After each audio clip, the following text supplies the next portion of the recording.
A huge sinkhole opened up in front of a Las Cruces home last night, swallowing 2 vehicles and forcing the temporary evacuation of 3 homes.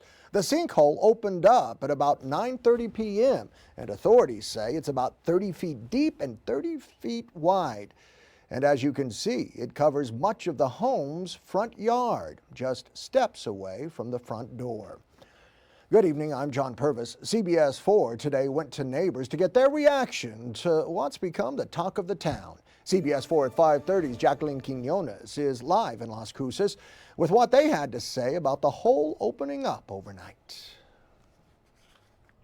Well, I'm standing in front of yellow caution tape, but right behind me there's a giant sinkhole that swallowed 2 vehicles, a sedan and a minivan. Now I'm going to take a step aside so you can take a closer look.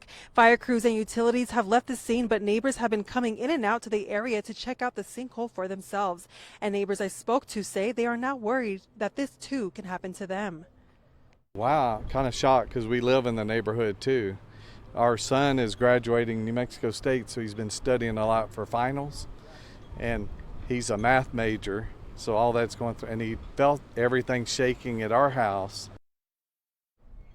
The Las Cruces Fire Department says it happened at about 9:30 last night here on Regal Ridge Street near Enchanted Drive. The fire department says the sinkhole is about 30 feet wide and 30 feet deep. Luckily, no one was injured. The people who live here and neighbors from the nearby homes were evacuated as a precaution.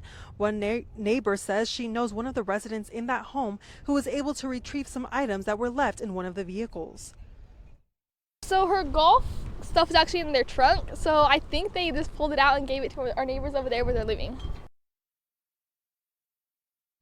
The cause of the sinkhole is still being investigated, but Regal Ridge Street is closed until further notice. Now, we know that Red Cross was called to help the family in that home as well as neighbors nearby. We'll keep you updated on air and online at CBS4Local.com. Reporting in Las Cruces, Jacqueline Quinones, CBS 4 at 5:30.